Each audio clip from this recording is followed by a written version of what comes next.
The door swung open. Varjak and the elder Paw looked around.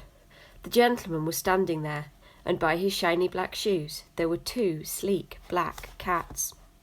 The temperature seemed to drop. Varjak shivered. "I don't like this," whispered the elder Paw. "I don't like this one bit." The gentleman pointed at them across the garden. He crouched down to touch the collars on the black cats' necks and whispered something in their ears. Then he turned and went back inside, leaving Varjak and the elder Paw alone with his cats. Varjak's fur bushed out with fear as the cats came slowly, deliberately across the grass towards them.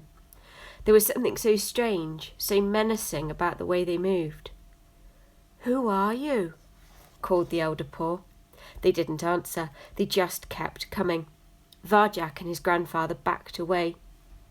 But there wasn't far to go. In a few steps they were up against the wall, as far from the house as they could get. Varjak's pulse was racing. He remembered how the gentleman's cats had pushed him aside so easily. It was like nothing in the world could stop them now. He scratched at his collar. It felt tight around his neck. "Varjak," said the elder Paw urgently, but without a hint of worry in his voice. "I think someone as brave as you could climb this wall and go outside, don't you?" Varjak glanced up. The stone was concealed by moss, but there was no hiding the wall's height. It was massive. "Don't worry," said the elder Paw. "You'll have time. I'll see to that." "I'll have time?" Varjak's head swam. What was the elder Paw saying? That he should go outside on his own?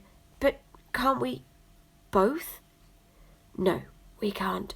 Only one of us can get out. I'll keep them busy. You must go outside and find a dog." "You're not going to fight them, are you? They'll... The elder Paw took a pace towards the black cats. In his eyes was a fire Varjak hadn't seen before. "Go. Bring back this thing that even men are scared of, and keep the way alive, Varjak Paw."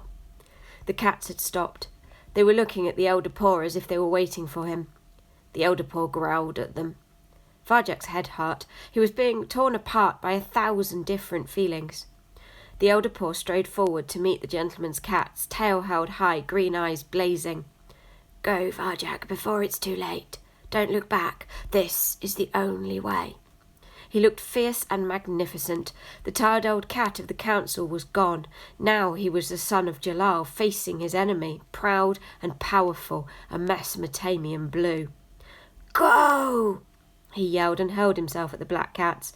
They nodded as he came, as if it was all too easy. The elder Paw ran straight at them.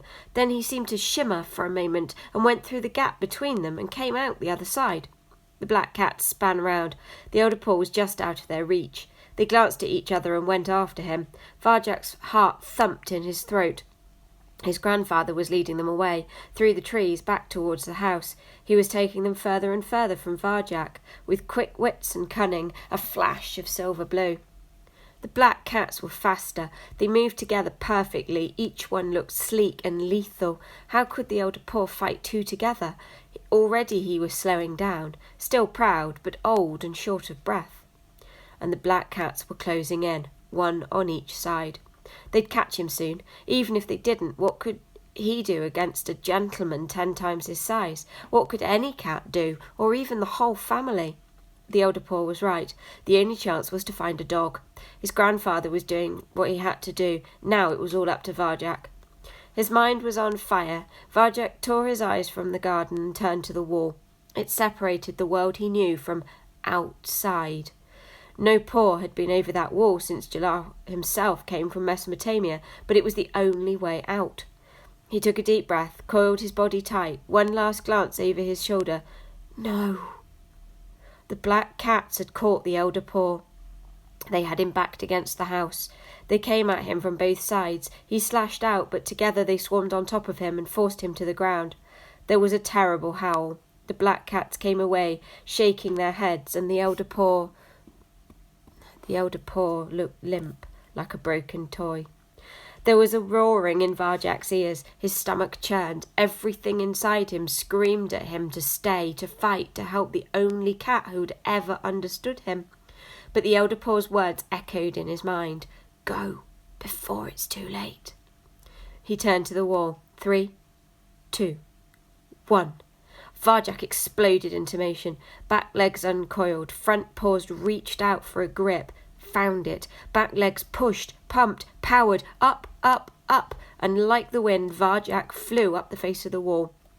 Up through the trees, higher than the curtains, higher than the house. Up, beginning to tire, muscles aching, vision blurring. How much further? Up! Grip after grip, paw over paw, slipping. Latched onto a ledge. Heaved and made it to the top of the wall. Outside. For the first time since Jalal, a paw stood on the edge of the world.